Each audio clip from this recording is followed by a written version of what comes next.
اعوذ باللہ من الشیطان الرجیم بسم اللہ الرحمن الرحیم اللہم صلی علی محمد و آل محمد و بارک وسلم۔ جو کام بھی میں کرتا ہوں یا کرنے کی کوشش کرتا ہوں یا بولتا ہوں یا بولنے کی کوشش کرتا ہوں یا لکھتا ہوں یا لکھنے کی کوشش کرتا ہوں، میرا پہلا ایک ایز اے انسان، as a human being, as a نسل آدم، ایز اے نسل محمد، میرا یہ وطیرہ ہوتا ہے کہ میں محمد مصطفیٰ صلی اللہ علیہ وسلم پر درود پڑھ لیتا ہوں۔ اس کا فائدہ محمد مصطفیٰ صلی اللہ علیہ وآلہ وسلم کی ذات کو کچھ بھی نہیں ہے، کیونکہ محمد اعلیٰ ورفع ہیں، ورفعنا اللہ کا ذکر کے مالک ہے۔ صرف یہ ہوتا ہے کہ میرے الفاظ میں کوئی تاثیرات ہے، کیونکہ بعض لوگ بہت زیادہ کہتے ہیں کہ آپ کے الفاظ میں تھوڑی سی شدت ہوتی ہے، تو میں کہتا ہوں اس کے صدقے الفاظ میں کوئی تھوڑی سی چاشنی آ جائے اور وہ اگلے تک پہنچ جائے۔ آج میں سفر میں تھا اور سفر کے دوران ہی میں نے کوشش کی نماز جمعہ ادا کرنے کی، تو جس مسجد میں یا جس جگہ پر میں نے جمعہ کی نماز ادا کی وہ ایک ایک سرکاری ادارے کی مسجد تھی، اور سرکاری ادارہ بھی کون سا تھا؟ جنگلات کا محکمہ، جنگلات کے محکمے میں مسجد تھی۔ تو وہاں ایک ایسا، ویسے بزمی صاحب، ایسا ایک من گھڑت اور ایسا ایک المیہ، ایسا ایک واقعہ ہوا جی، مجھے میرے پاؤں کے زمین نکل گئی۔ ایک عام سا بندہ جس کی اوقات کیا ہوگی، آدھ کی گریڈ 20 کا بندہ ہوگا، آدھ کی چیف کنزرویٹر ہوگا، آدھ کی تو گریڈ 21 میں شاید پہنچ گیا ہو۔ تو وہ جب نماز پڑھنے کے لیے آیا، اس کے پیچھے کرسی اٹھائی ہوئی تھی لوگوں نے، اور کرسی اٹھا کر پیچھے پوری لائن لگی ہوئی تھی، مطلب سارے دم چلے، کچھ بڑے چمچے، کچھ چھوٹے کھڑچے، کچھ چھوٹی چمچیں، کچھ دیگیں، کچھ پیچھے لگی ہوئی تھی۔ تو مجھے یہ ذہن میں ہے کہ کیونکہ میرے آقا مولا حسین علیہ السلام کا حکم ہے، ان کا فرمان نہیں ہے، ان کا حکم ہے کہ میری جنگ صرف یزید کے خلاف نہیں ہے بلکہ آروشہ سے خلاف، جس کا کردار یزیدی ہے۔ اب دیکھیں یزید، یہ ایک بلبی صاحب بہت کلاس کا ایک شعر ہے، ہم کہنا کہ دور حاضر کے یزیدوں کی محفل میں بیٹھ کر دیتے ہیں لوگ گالیاں گزرے یزید کو۔ یزید کسی ایک بندے کا نام ہے ہی نہیں ہے، یزید ایک کردار کا نام ہے۔ دیکھیں جب بھی ہم کسی بھی محفل میں جاتے ہیں نا، یہ جو ہم جو مومن بھائی ہیں، مسلمان بھائی ہیں، ہم نعرہ لگاتے ہیں حسینیت زندہ باد، یزیدیت مرد آباد۔ کسی نے یہ نہیں کہا یزید مرد آباد، ہر بات کا یزیدیت مرد آباد، مطلب کیا ہے کہ وہ نظام مرد آباد، حسینیت زندہ باد، وہ نظام زندہ باد۔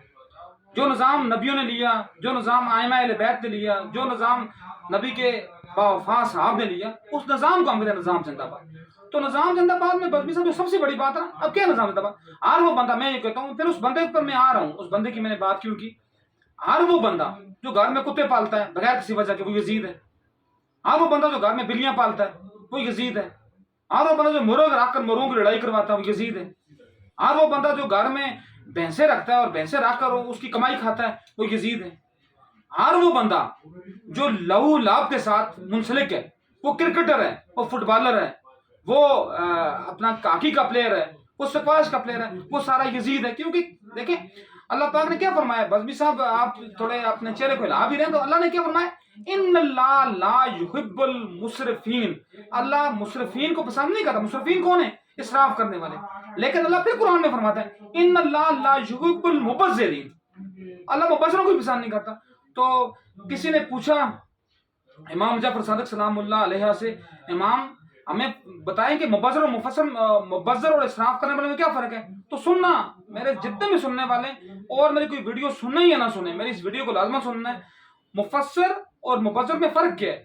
اسراف کرنے والا وہ ہے، ٹھیک ہے نا، کہ فرض کیا یہ میرے پاس اب یہ چائے کا کپ ہے، ہم نے ابھی چائے پی ہے سب نے، تو اگر میں نے چائے کا ایک کپ میں نے پینا ہے، ٹھیک ہے نا، ایک کپ، اور میں یہ 4 کپ میرے پاس، میں یہ سارے لے کر آتا ہوں، یہ نظر آ گئے، میں یہ چاروں کے چاروں کپ پی لوں، اپنے لیے میں اپنے دوست کے لیے چھوڑوں ہی نا، اس کا مطلب ہے میں اسراف کرنے والا، میں نے اسراف کیا۔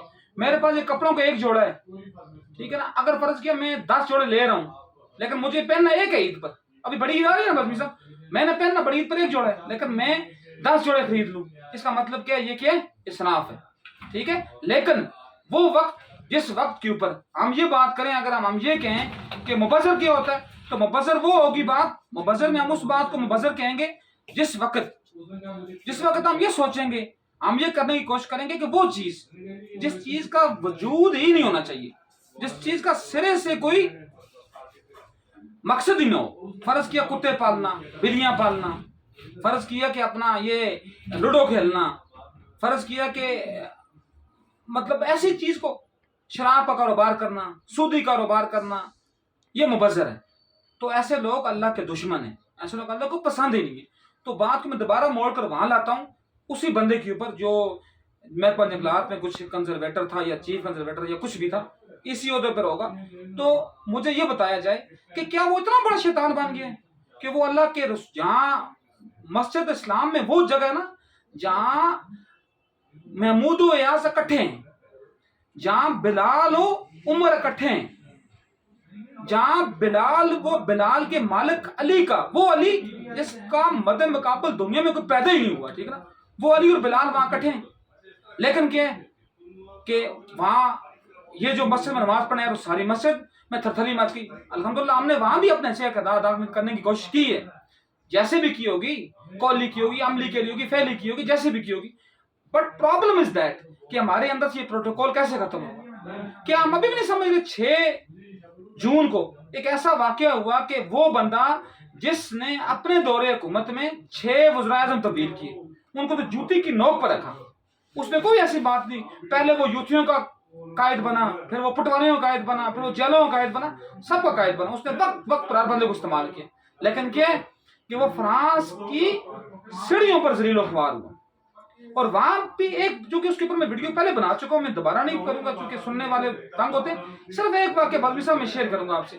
وہاں ایک واقعہ ہوا کہ ویڈیو بنانے والا بھی یہ کہہ رہا ہے کہ اگر قانون کا احترام نہ ہوتا، قانون نہ ہوتا، یہاں پولیس نہ ہوتی تو میں تمہیں یہاں صرف گالیاں دیتا، میں ٹھوٹے مارا تمہیں.